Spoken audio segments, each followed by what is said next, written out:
Hello, NextGen Nation, and welcome back. I hope you had a great lunch session. We had some awesome keynotes. It was great to celebrate our NextGen award winners and just once again spend some afternoon keynotes with the great government community today. So welcome to the next session. This breakout session is called How to Prioritize Your Financial Wellness.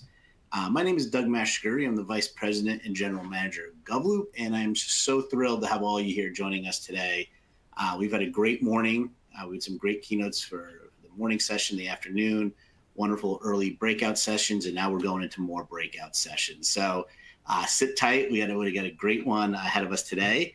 I hope you were able to take a little break, get a little refresh, maybe get a little fresh air before we jump back into things now. So let's get this session going. Being financially healthy, it's a critical piece of your overall wellness. Whether it's having an emergency fund, saving for retirement, having life insurance, they're all these critical. It's really important to understand the steps you have to take to safeguard you and your family's future. And we have an expert with us today that's going to help us share their experience, give us some sound financial plan and strategies that you can contribute to your financial security. If you've been in any sessions today, I have to do our housekeeping items first, so let's jump into that first. If you're on Twitter or now called X, we'd love to hear what you learned. Use the hashtag NextGenGov to share your takeaways.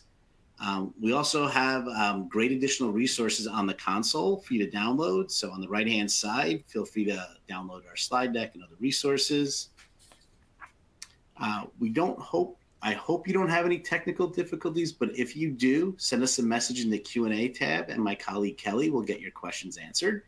In that same Q&A console, feel free to ask our expert any questions, and we will cover them throughout the day. Drop them in whenever. We also have an open chat available for you today, so don't be shy. We want to hear from you. It's on the top left of your screen, and you can interact with other attendees there, as well as us. And if you miss a few tidbits, don't worry. We'll email you a link to the entire event tomorrow, which will be sent directly to your inbox. You can share this. You can watch it again.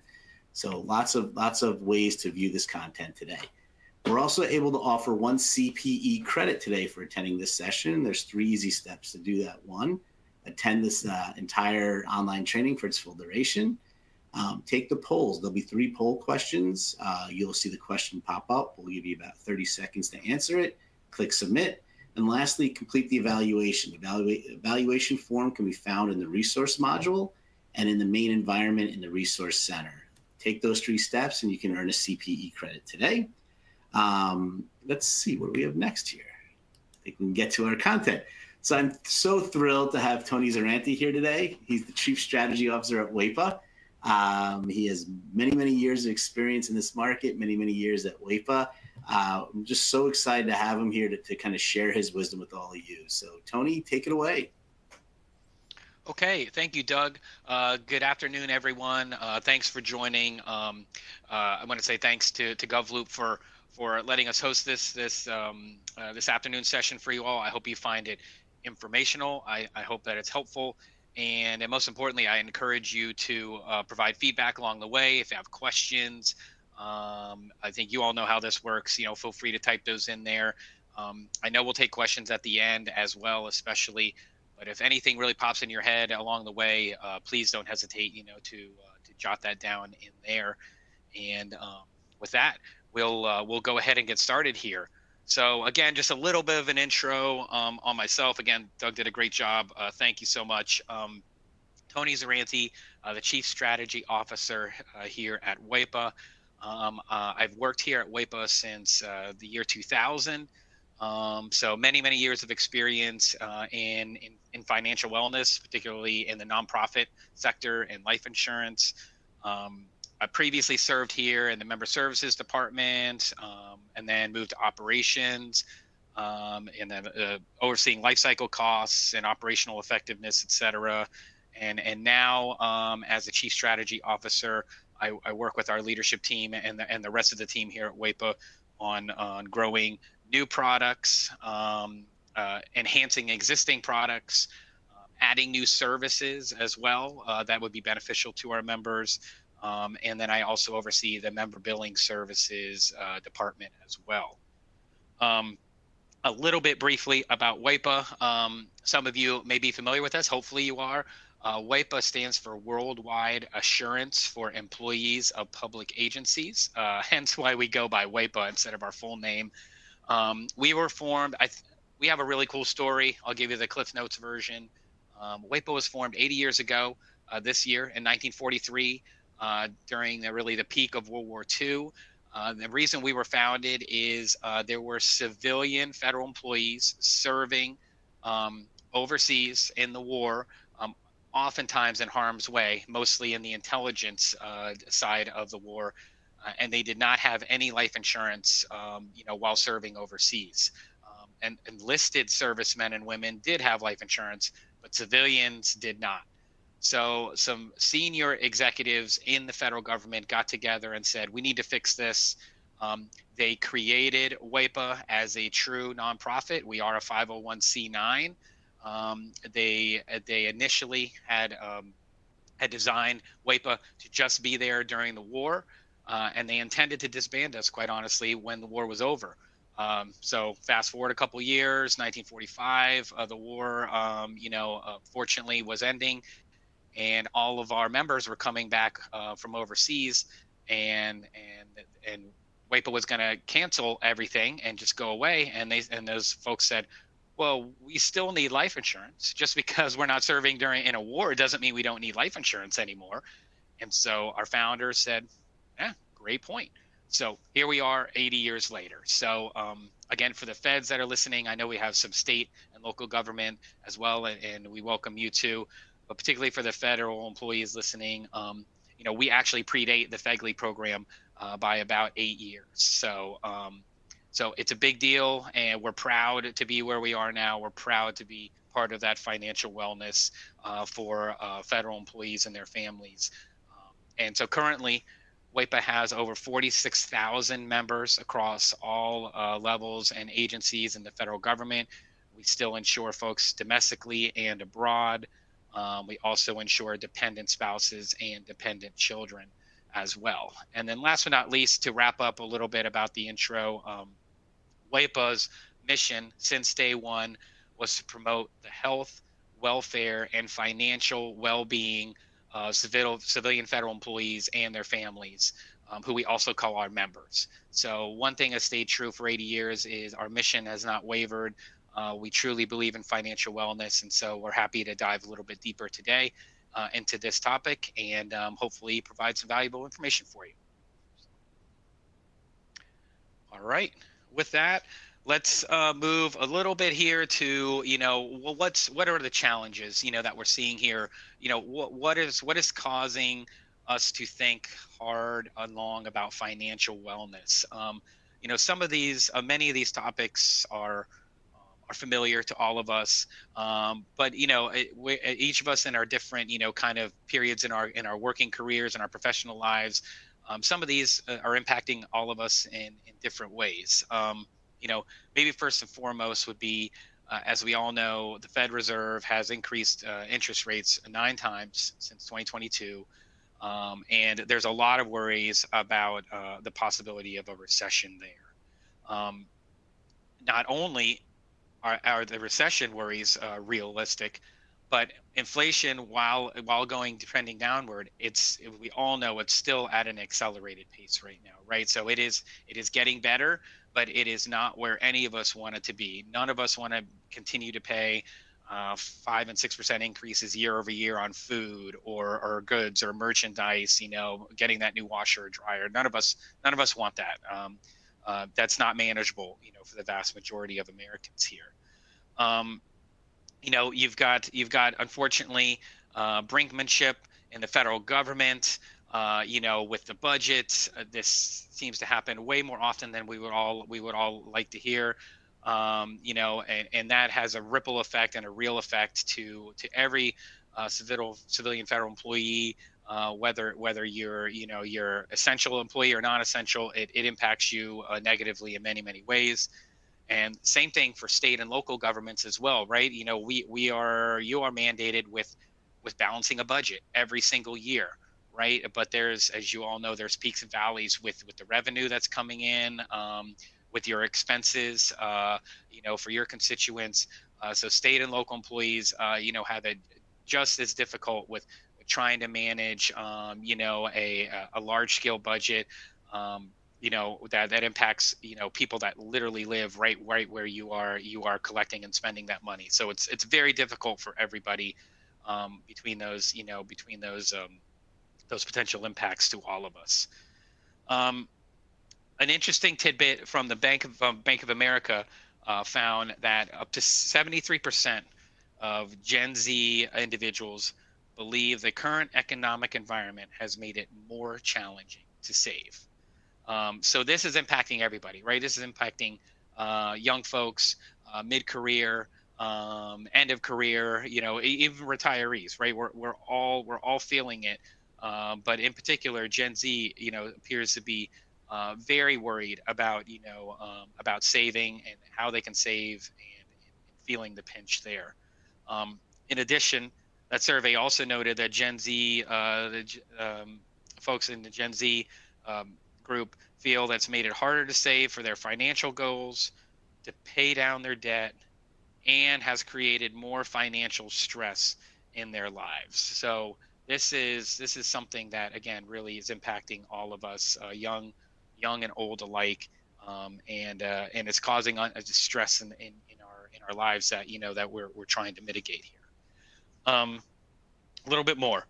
Um, Student loans in particular have been a topic for quite some time now, right? So um, the Supreme Court, recently said that we cannot put a pause on student loan forgiveness, that those student loan payments must start.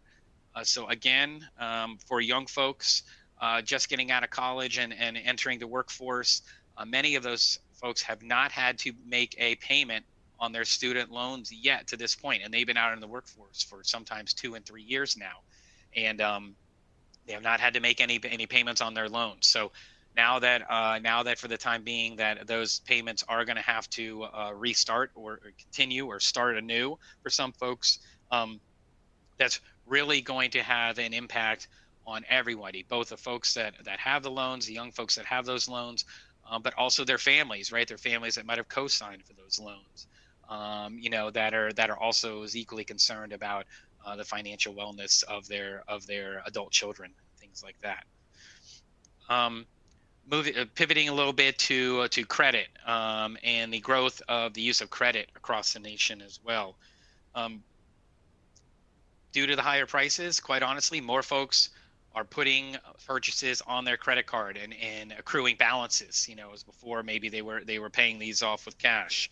Another recent report from creditcards.com shows Americans have been taking on more credit card debt in the current inflationary environment, with average outstanding balances hitting over $5,900 in late 2022. And again, talking about the younger folks, Gen Z used their cards the most, racking up 25% more credit debt than they did in 2021. Also, in total, Americans owed almost $1 trillion in credit card debt at the end of 2022, according to the Federal Reserve Bank in New York. And that's over a $100 billion increase from 2021. So that means more than a 10% increase in just 1 year. So credit card debt really weighing heavily on everybody's minds. Credit cards obviously have a much higher interest rate, than some longer type of loan payments that you can take out. A little bit of credit, I think, as we all know, is good. Putting things on a credit card and then paying the balance off in its entirety helps you build credit. Credit score is a vital component of getting loans later in life, being able to purchase a home if you want, cars, you name it. I think we're all aware of that. But significant amount of revolving credit or credit, on credit cards does not help your credit score, and can provide it can be a large barrier in the future if something unexpected does come up.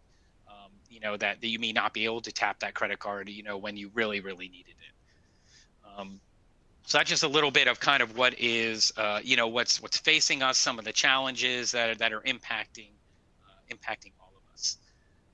So if we move then to, okay, well, what is the meaning of financial wellness? That's part of WAEPA's mission. That's why we're talking to you today. What does financial wellness mean?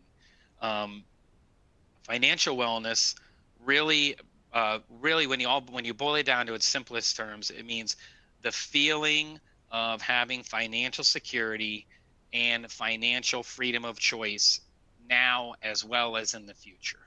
So in other words, you feel like you have a good handle on your finances. You are not, you don't constantly think about what happens if X happens tomorrow. Can I pay for it? Can I do this? Can I do that? That's really what financial wellness is that feeling of financial security and financial freedom of choice, that if you need or want to go out and buy that widget tomorrow, that you can do so, knowing that you're not overextending yourself or that you're putting yourself in a bind for something later. Why is financial wellness important to you? More than just having money or having the ability to access that money, in the event of something that comes up. Financial stress is one of the larger forms of stress in our lives, right? I'm sure we would say work is probably a big part. If you have families or young children, that can be a big part too. But financial wellness is one of those things that you don't, and then financial stress is one of those things that you don't always think of as an obvious stressor, but as one that is absolutely there, and can manifest itself in many different ways subtly. It can affect your health, your mental health, your physical health, as well as affect decisions you make, both positively and negatively, and going forward. And the other thing is financial stress is usually prolonged.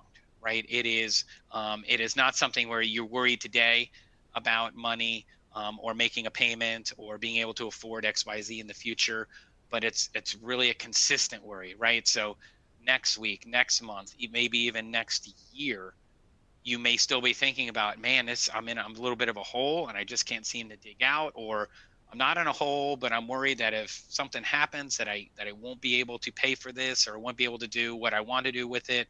And so that long-term stress, can really build on you and really weigh you down, and hurt, your overall outlook, and make you have some tough choices in your life that maybe you would normally have to do. Setting yourself up for financial wellness can help combat that feeling of stress.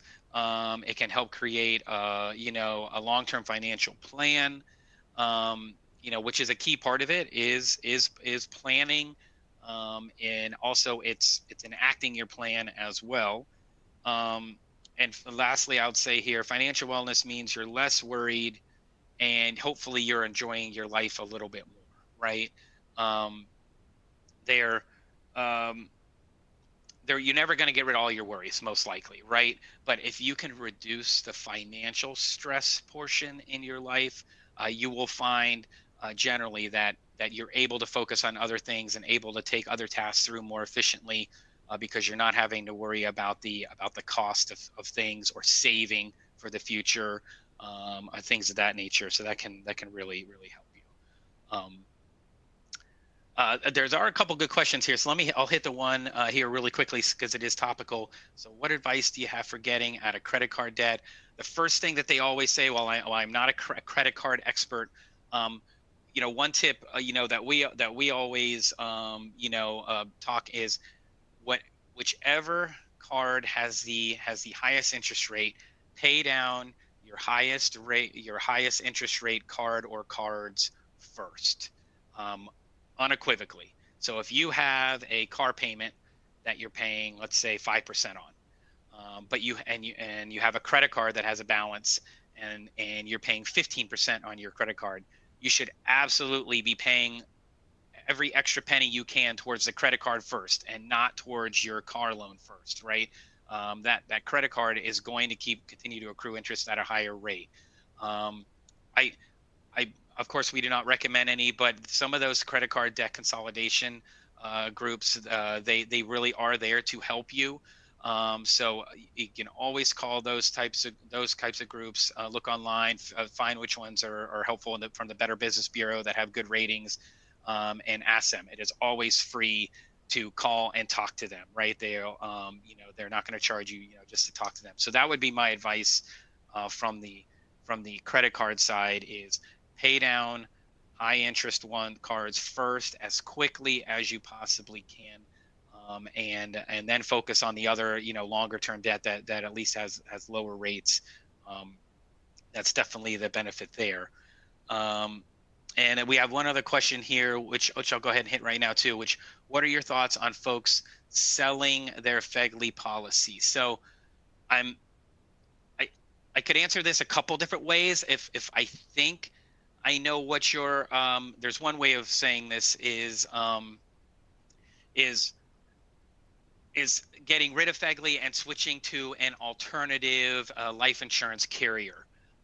There's pluses and minuses to this. You can generally find term life insurance cheaper than the FEGLI program because the FEGLI program has to insure everybody, right? It's the employer program. The FEGLI program is an excellent program. There's no drawbacks to it other than it has to insure by law healthy people and sick people because they're all employees of the federal government. So if you are in above average health or above average health, you can probably find a better policy somewhere else. You should definitely look around.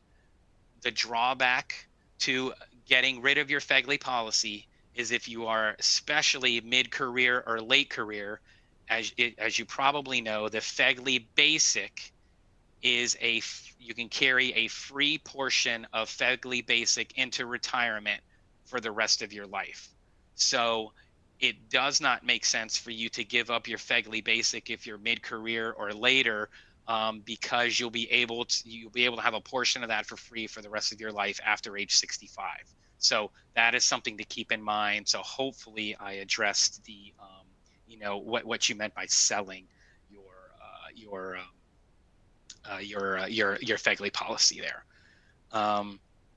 So we got one other one. Why not the lowest balance first? Dave Ramsey. Blah, blah, blah, blah, blah. Okay. So I mean, there's some benefit to paying a lowest balance first. So you do have that feeling of once you get it paid off, that is one less, straw on your back, so to speak. So there is nothing wrong with that. Absolutely not. But I will say that, the higher the interest rate, the more that you're going to pay over time in interest, which is money you're just paying, that lender, that you're not getting any benefit from it. So there is a balance there as well. If you have a very low balance in something, but you have 3 or 4 balances overall, sure, paying that one off, it will help you, and it will make you feel better that you really only have 3 other debts, hanging over you rather than 4. But generally speaking, the higher interest rate one it's going to be generating more interest for that company, which is more money out of your pocket. So hopefully that's helpful. All right. So how do you prioritize financial wellness? A, you need to be in control of your finances. Does your income cover your expenses? Regular income cover your regular expenses?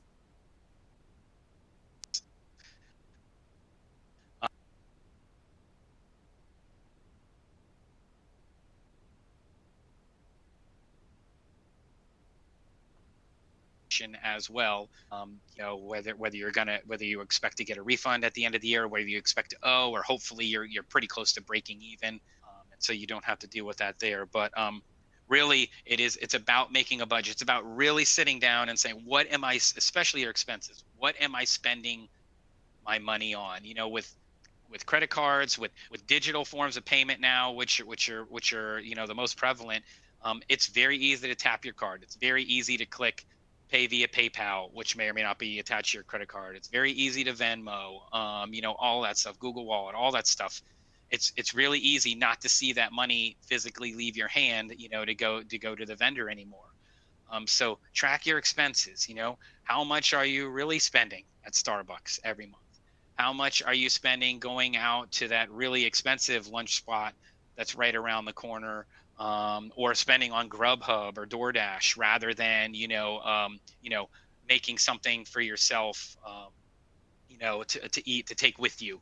Um, you know, those costs all add up very quickly.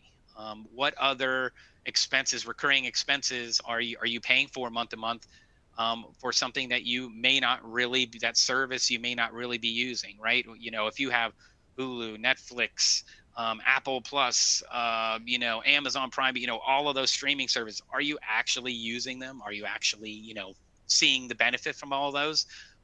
Well, if you write it down and you put it in front of your face as an expense, then you'll really see where are your funds going. Is there areas I can trim? And how do you work with that? So there are lots of apps out there. Again, we don't recommend one in particular, but there are a lot of apps out there for you to do that. To see where your money is going. A lot of your credit cards even, they'll split it out into groups. Discretionary, food, gasoline, all that kind of stuff.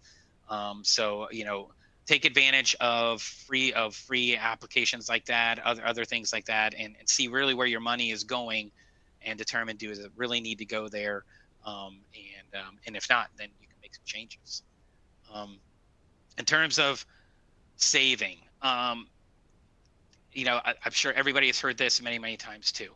You've got to have some sort of emergency fund, and an emergency fund is not, I have $3,000 more I can put on my credit card before I max it out. That's not what folks say is an emergency fund. Generally, as a really small, as a minimum, they say $500 to $2,000 in cash, sitting somewhere in a savings account, in a fireproof safe under your bed, whatever it is. Really, that's what you need at a bare minimum to cover, just in case something comes up that you need to do, such as a car repair, or if you own a house or a condo or a townhouse, your door just doesn't work anymore, or several windows break or whatnot because they're old and they need replaced. You've got to make those repairs, right? You can't let the cold or the heat come in, all winter and all summer. You've got to make those repairs. So that emergency fund can be helpful. And then also you need to have goals, right? So it's especially your short-term goals with an eye on the future. Short term, right? So what do you want to do? Do you want to pay off that one credit card or two credit cards? And when do you want to do that? Plan that out. See how you can make that happen for you. Long-term goals. Do you want to save up to buy your own place to live in? Do you have children and you'd like to try and help them with some of their college costs to avoid them taking all of these loans out potentially, to cover that? Do you have other expenses with family that you may foresee, right? If you're close to your parents or siblings or anything like that, folks that may need to rely on you financially and you would want to help them in a time of need. Those are other longer term goals that you want to that you really want to consider as part of your plan. The last thing I'll say too, back to saving, is again, the general rule of thumb is ideally you will have 3 to 6 months worth of expenses saved up in the event that you become disabled, right? Say you get in a car accident and you can't go to work for several months while you're in rehabilitation and everything. You're depending on your job, you're gonna lose wages. Federal employees are pretty lucky. Your sick leave is a great perk. It's very uncommon nowadays. But you may not have a lot of sick leave if you're a younger person, right? You haven't banked it yet. Or if you're the type of person that gets sick, a little bit every year, and so you're using your sick leave and you don't have a huge sick leave bank. What happens when you do get into that car accident in your mid 40s or 50s and it wasn't your fault, you didn't do anything wrong, but now you're going to be out of work for 6 months and you don't have the leave to cover that. So savings and or short-term disability insurance can really help cover that potential need that you're going to have there. See if there's anything else in wellness here. Debt is a big thing, right? It should be it should be at the very top, whether it's credit card debt, if it's car loan, mortgage, student loans, anything else. If you have debt, that's what you want to manage first. Again, high interest debt, generally you want to get rid of that as well. And then most importantly, don't take on additional debt unless you absolutely have to, right? So if you really need a new vehicle, let's say, and okay, you can buy one car and you can pay for it in cash with your savings, right? It's a used car, right? So, all right, well, I've got to spend $10,000 on this used car, or I can buy this almost new car, just slightly used car, but it's $20,000. So I'm going to have to take $10,000 loan out for that. You got to weigh that, right? Is that loan worth it, right? Is the mileage difference in the car worth it? Is the state of condition of the car really worth it? To add another $10,000 worth of debt to your plate, and that's especially important now with interest rates. Car loan rates now are upwards of 6, 7, 8%. So do you really want to take a loan out for that quote more expensive vehicle? Or can you get by with something that's a little more inexpensive, maybe a year or two older, maybe it doesn't have all of the options you want, like heated and air conditioned seats or something, but you won't have to take a loan out at 8%, in order to get into a more reliable car. So that's just one example, I think, of not adding additional debt unless you absolutely have to. One last thing here, and then I'll jump back over to some questions here, is really focusing on financial literacy, right? So concepts like your credit score, taxes, being aware of your tax bracket or your potential tax bracket, especially if you do have investments that may generate dividends or interest income. Retirement planning, especially, will help you, really make informed decisions, help you for both those short-term and long-term goals.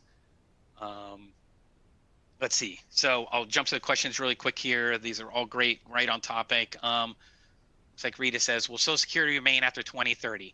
Wow, that's a loaded question, Rita. I honestly cannot answer it. I will say in myself talking with financial planner, with my financial planner, it seems like Social Security will be around, but it may not be at that 100% amount that you could look up right now, online to say in 2030, if I'm retired, I'm fully retired age, 67 or older, let's say I'll get $4,000. It may not be that 4,000, fully 4,000 at 2030. But again, this is all with a grain of salt. I do not know what Social Security will do. But when they say Social Security is going to be insolvent in X amount of years, I can't tell you. That doesn't mean there's $0 to give out to everybody. That just means not everybody is likely to get 100% of what Social Security is promising you now. So there's a big difference there between insolvency and bankruptcy. Social Security is not bankrupt. They're just projecting that they may have a shortfall. So older folks may get 100%, but us new retirees age 67 or early at 62, if you take early Social Security, we may not get that full value that we're seeing on our Social Security statements right now. So hopefully that's helpful. Does the federal government offer disability insurance to employees? Federal government does not offer short-term disability. There could be some smaller agencies that do offer a standalone program, but as a whole part of the FEHB, OPM, suite of products, they do not offer short-term disability. They do offer long-term disability. I do not have any more information I can provide to you on that one. I'm not familiar with their long-term disability program. But again, going back to the sick leave, one reason why the federal government does not have short-term disability is they do have that really robust sick leave program for you. You can accrue indefinitely. I do know a lot of agencies also have sick leave banks where you can donate a portion of your sick leave to help out other colleagues, that may have become seriously sick or injured. So that is a great program, but hopefully that answers your question there. So another great comment here. No debt other than the car. That's great. Congrats to you. That's awesome. You do pay all your credit cards off monthly. Again, great. Hopefully you have a great credit score. You are concerned about financial wellness for retirement. So that's a great point. A lot of people are in a similar situation to you where, okay, they do have a pretty good handle on their expenses and whatnot now. But what about the future? So I think we'll get to that here in another slide too, briefly. But answering your question directly now, I think the key is that long-term plan that we talked about a few minutes ago. So what is your long-term plan? What do you want to do, or what do you not want to do in retirement, right? Do you want to travel the world? Do you want to move to the Caribbean or move overseas and become an expat? Do you want to sit at home and do needlepoint and read books? Do you want to downsize where you live when you retire? Do you want to upsize where you live? Do you want to have that beautiful house on the beach somewhere, whereas right now, you're just living in let's say in a condo or a single family home? Do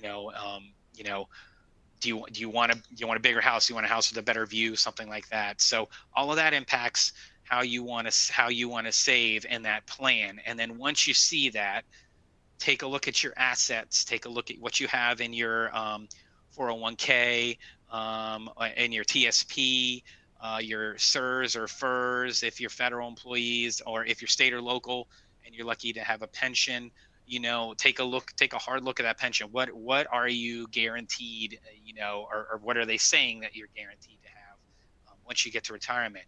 And then kind of map out your expenses in retirement too, right? Do you want to have a new car every 3 years in retirement, right? So you have something that's always reliable and never have to worry about it. Are you happy with having, your same car that'll be 30 years old because you love it and you don't mind, paying for repairs every now and then? So creating that plan, what do you really want to do in retirement? Then you can work backwards to, here's where I am now. Here's what I have in savings. Here's what I have in my retirement. Do I need to add to that? Do I need to sacrifice a little bit more now so I don't have to sacrifice in theory at all later? So I think that's hopefully, helpful there. Let's see, we're still good on time, so I'll run through a few more of these questions here. Differentiate between whole, universal, and term life. Which type do you advise, recommend for individuals in their 30s? Okay, great question. Very financial wellness geared for that one. Briefly, Cliff Notes version. Whole life is often called permanent insurance.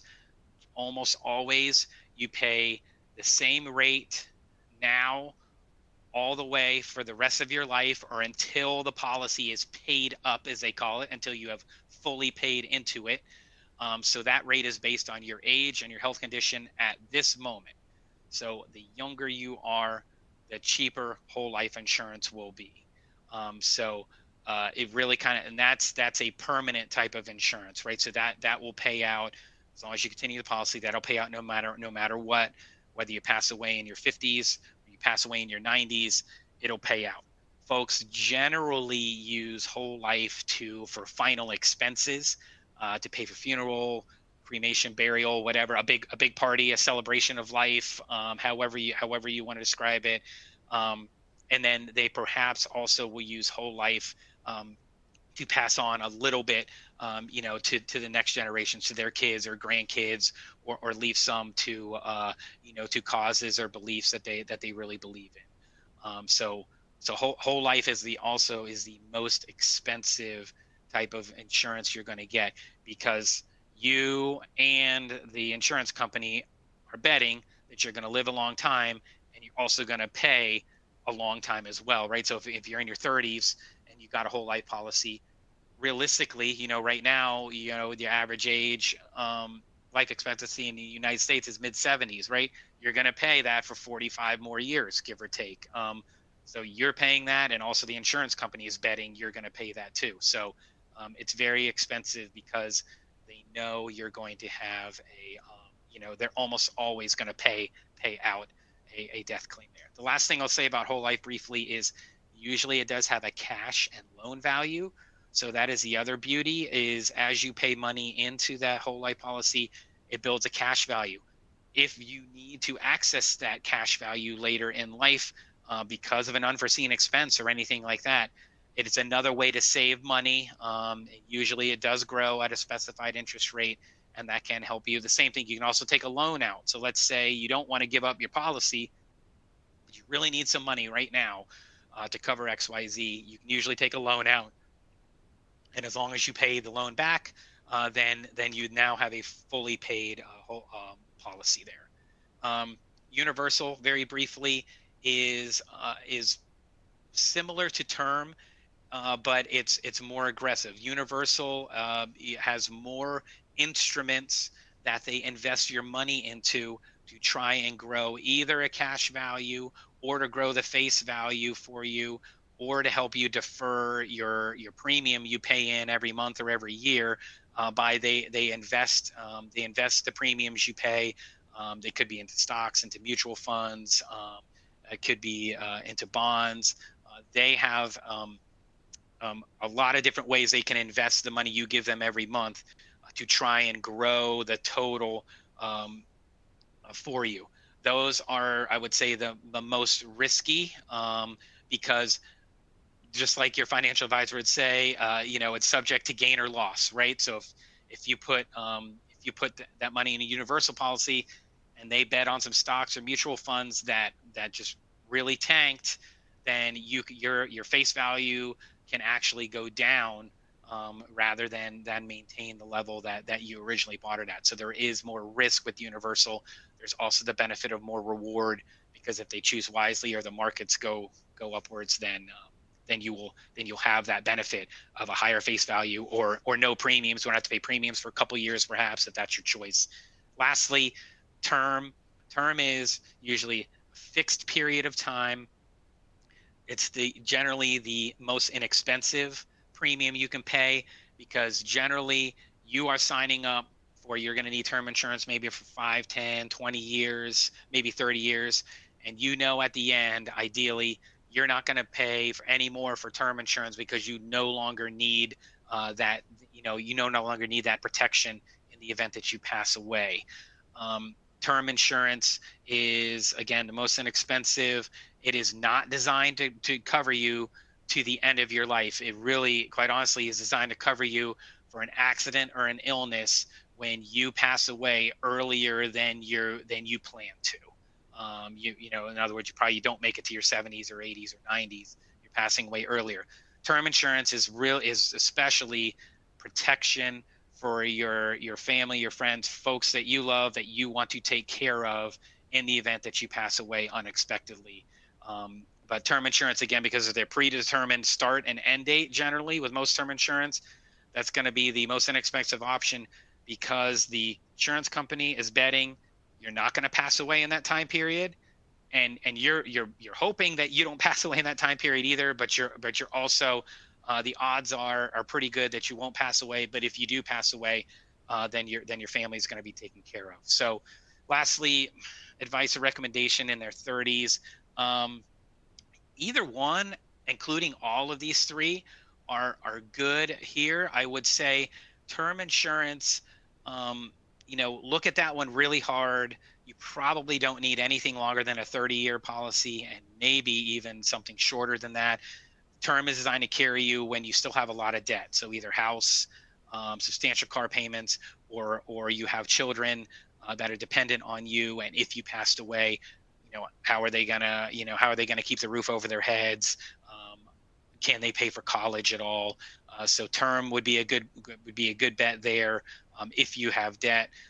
Universal, if you want to be a little bit more aggressive and you want a little bit higher reward for a little more risk, then Universal is a good one. Universal went away a long time ago, but it's come back actually quite quite strong in the past few years. And I think Universal Insurance is actually the #1 seller percentage-wise in the last few years. So Universal has really come back into favor lately. And then lastly, whole life. Whole life is great. Really at any age, because the younger you are, the more inexpensive it is, and you always has that cash value. So if you decide, if you do really well for yourself and you get to your 50s or 60s, you've got a good nest egg put away, and you're like, man, I don't want to pay this premium, for the next 20 years, 30 years until I pass away. You can always cash it out, right? So you generally speaking, you don't lose the cash that you have paid in to that over time. So it's usually good to have a whole life policy and signing up for it as early as possible, even if it's relatively nominal. The last thing I'll say is, with most insurance, no matter what it is, life insurance, car insurance, homeowners, all that stuff, long-term care, the general rule of thumb is, if you can afford to pay for it, you should be paying for it, because it's a risk mitigation strategy is really what you're looking at. Bottom line, it's mitigating hopefully the risk to you and to your loved ones. In order to make sure I hit the other slides, I'm gonna head to the next slide, but I will circle back and try and get this to the rest of these questions here. These are all great questions. So I'm not gonna skip over you. I'll just make sure to hit the high notes for the rest of since we've got about 13 minutes left here. All right, next one. All right, so we talked a lot about life insurance here. So this section may be a little bit more brief. The one thing I'll say is, when we talk about life insurance, it is a safety net. So a lot of folks look at it like, why would I want to think about when I die, or if I die early, and nobody wants to, and that's the right way to look at it. But with life insurance, especially term insurance, you're really looking at what happens if I pass away unexpectedly. Who is relying on me as a wage earner? Whether it's a spouse or significant other or kids, or maybe you're really helping your parents or other family members out. They rely on you, and you're happy to do it, right? You want to help out friends and family as much as you can. But so I always encourage, don't look at it as what happens when you die. It's, how do I want to set up my family for success in the event the worst case happens, right? So look at it that way. Don't think about it more morbidly. Think about, here's what I can do to help going forward. Another thing, insurance considers future goals and your current financial situation. So we talked a lot about whole, universal, and term. So term would be somewhat shorter term, right? Shorter term look. Do I have a lot of debt because you need it, right? Because you have a mortgage, a new car that you had to buy, all that stuff. That's understandable. If you have some revolving debt, credit card debt, if you have debt from college, which a lot of folks do now, then term insurance helps in case anything happens to you. That debt is taken care of, right? That does not pass on to next of kin or anything like that. So that's a good thing from the term insurance outlook. The whole life outlook is the flip side of that. It's the longer term. It's your future goal. What do you want to do, as you get towards your last few years? Do you want everybody to have a big party and a big celebration of life, and everybody can travel to it, and all the food, it will be there for them, and everybody can sit and reminisce and have a good time. And you don't want to have to worry about anybody's financial burden to be able to do that later in life. Whole life could help take care of part of that. Or do you want to pass some money on to your kids or grandkids or great grandkids, or to another organization or charity that you truly believe in?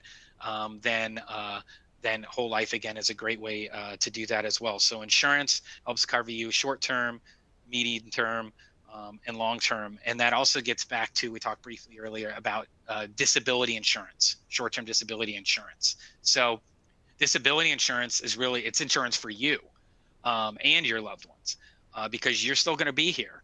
And if you get, I always use the car accident scenario, right? Because nobody wants to do that.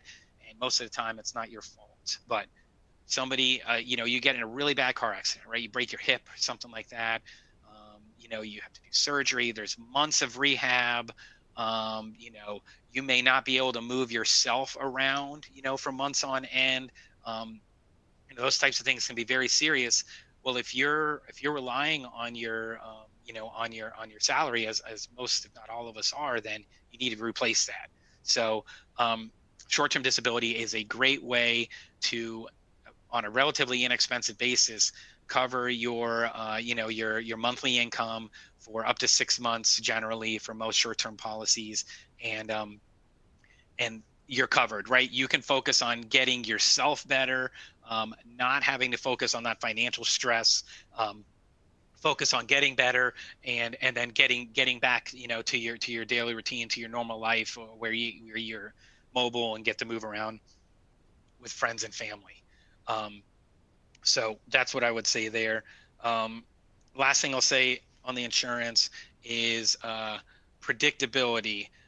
Insurance can help take the guesswork out of some of this financial wellness and financial planning you're doing, right? So predictability and security, right? So if you take out a term life plan for $1 million, that if you do pass away unexpectedly, well, that $1 million can go to your beneficiaries to take care of whatever, get your house paid off so they don't have to worry about that, get the kids' college paid for, pay off some medical expenses for maybe your significant other or somebody that are hanging over your head right now that you're slowly have to repay. So that's really where the life insurance in particular can help you. But then also short-term disability is in the near term, where you are still here and you're gonna hopefully come back good as new after that disability. Help yourself out. See if there's anything else with the insurance. Last thing I'll say on that is right. It's about who's relying on you financially, right? So in other words, to be fair, the flip side of that, if you're single, if you don't have kids, or if you're married but your spouse is also or significant other is also doing very well for themselves and they're not reliant on you for income, then you don't need a ton of insurance, right? I would not suggest to you that you go out and you buy that $1 million term life policy or a $400,000 whole life policy or anything like that. Manage your insurance to what your needs are or what you would like to do with that money. So if you don't need that much insurance, don't pay for that much insurance, right? Save that money, put it somewhere else, put it in the stock market, donate it, whatever you want to do. But yeah, don't just pay it for a huge insurance policy, life insurance policy, if you truly don't need it. And not everybody needs it, for sure there. And last thing is, again, when you're young or when you're healthy is the time to buy insurance of any type, not when you get sick, because you are either quote unquote uninsurable or you're going to pay a significantly higher rate. So this is about that wellness, about planning ahead, and thinking about what may happen, signing up for insurance now, disability, term life, whole life, universal, anything like that. Signing up now when you're younger or when you don't have that health challenge, in front of you, you're almost always going to get a better rate, without question. And then as you move along in your debt, hopefully reduces, or your needs change, you can in almost all these circumstances, you can always reduce those face value of the policies, right? And so you save some money, put some cash back in your pocket, but you're still paying that rate that you signed up for many, many years ago when you were healthy or when you were younger. So it's basically a win-win either way you look at it there. So one more slide, and then I'll swing back and hit the questions and anything else that Doug may have said. I know we've got to save time for the poll questions as well. So let me run through this really quickly. Last but not least is the role of external partners. Nobody expects you to be a financial genius. I am not a financial genius. Most of us are not. We all, myself included, we rely on help. So look to folks, organizations, groups that can help you. I will say, shameless plug that, that's why WAEPA is here, right? We were founded 80 years ago for that health and wellness of our members who are civilian federal employees and their families. So we have, free no-cost guides on our website that can help you with that. If you are a WAEPA member, you have no-cost access to Ernst & Young and their financial wellness center, which includes being able to talk to a certified financial planner and create a financial plan at no cost to you. So that's a great benefit for our members. If you're not a member of WAEPA and you don't want to be, that's okay. But still talking to a certified financial planner or an investor, that will help you create that long-term goal, that you need, and rely on their expertise and their knowledge, and the group backing them to help you make these decisions. And then the last thing I'll say here is, another way that WAEPA helps our constituents and why I'm really proud to work here and be a part of this organization for over 23 years is, again, as a C9, we're here for our members. So WAEPA actually gives a refund for our term life program. And we've done a refund every year except for one since 1996. And actually we've given back over $120 million since 1996 back to our members as a way to say thank you, as a way to stay true to our promise of financial wellness and spreading that. Talked about the Ernst & Young program, and then lastly, we also offer scholarships to dependent children of our members. So if you have our term life or short-term disability policy with WAEPA, your children are eligible to apply for our scholarships. And since 2007, we've given away over 1.6 million in scholarships to dependent children of our members. So it's a great program, and we're really proud to help with the financial wellness of our members. So I know we've got to do the polls. So Doug, let me toss it back to you, and then if we have any time for questions at the end, we can do that. So awesome, Tony. Thank you so much. So this is what we're gonna do. We're gonna audible. I'm gonna push polls out, and if you want to answer a few more of these questions while the polls are up, let's just go ahead and do that, because there's some really good questions here that I'd love you to get to. So I'll push polls, you focus on questions, and I'll meet you in a couple minutes. Great. All right, so Doug's going to push the polls. And while he's doing that, let me take a look here. So Debbie, really quickly, what about 401 and 457s? More in or focus on emergency fund and debt first, and then start adding more in? I would say definitely make sure you have an emergency fund, right? Because you cannot, if an emergency happens, you can take money out of your 401k or 457, but as you know, there's a penalty, right? If you keep a little bit of cash, hidden away, there's no penalty if you have an emergency and you need that. So my recommendation would be get a little bit of an emergency fund. It doesn't have to be huge, but I love your thought. You're thinking about long-term. 401k, 457s. That is the way to do it, but keep a little bit of cash just in case, because there's no penalty for tapping that cash in the event. When you think about investing in stock or real estate at all, as soon as you can, right? Make your money work for you, they always say, right? So stocks, mutual funds, bonds, municipal bonds in particular, which are tax free on the state side. If you have money to invest, please absolutely do it. There's always risk, but if you look at the long term, it's almost certainly going to be a benefit for you. So hopefully that's helpful. Is an annuity a way to save for retirement? Yes, absolutely, Kendra. Annuities are another option available to you. There's some risk along with the reward there, but yes, annuities are a great option there. Is it universal and index universal insurance life permanent as well? Almost certainly, yes, Kyle. There are always nuances about those, but generally they are considered permanent insurance as well. Sometimes they may or may not have a cash value with them, but they are generally considered permanent insurance. So yes, a great point, Kyle. When do I think the recession will begin? That's another loaded question. I hope never, Rita. And they're going back and forth on it. It may not actually happen, but I could not tell you. If I could, then my financial wellness program would be complete. And last but not least, you recommend the basic FEGLI plan for a single person with no dependents. Allison, in terms of a pure recommendation, I would say, quite honestly, you may not need it. I do have friends in your situation. They do not have the FEGLI basic at all, and they have no regrets about it.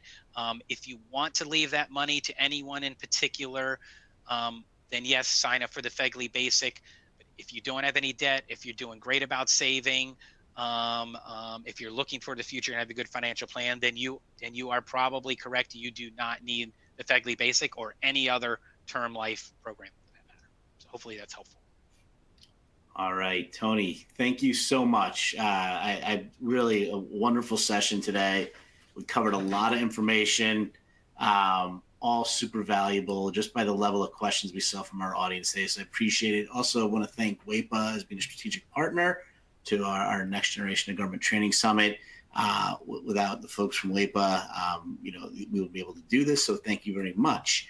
A couple quick things just for next steps. A couple things to think about. Don't forget to fill out your CPE evaluation to get your credit if you haven't done so already. After that, head over to the exhibit hall to check out our amazing booths. There's a bunch of information there for you to download. And remember, the more booths and resources you download, the higher you get on the leaderboard. So please do that. And then let's head back to the conference hall around 3 o'clock. We have our closing keynotes, 2 really good sessions. So on behalf of myself, Tony, WAEPA, GovLoop, and NextGen, thank you so much for spending time with us today. We appreciate everything you do as a community. We hope today's sessions were useful. We hope the whole day was useful. We'll see you in the conference hall at 3, and have a wonderful day. Thanks so much, everybody.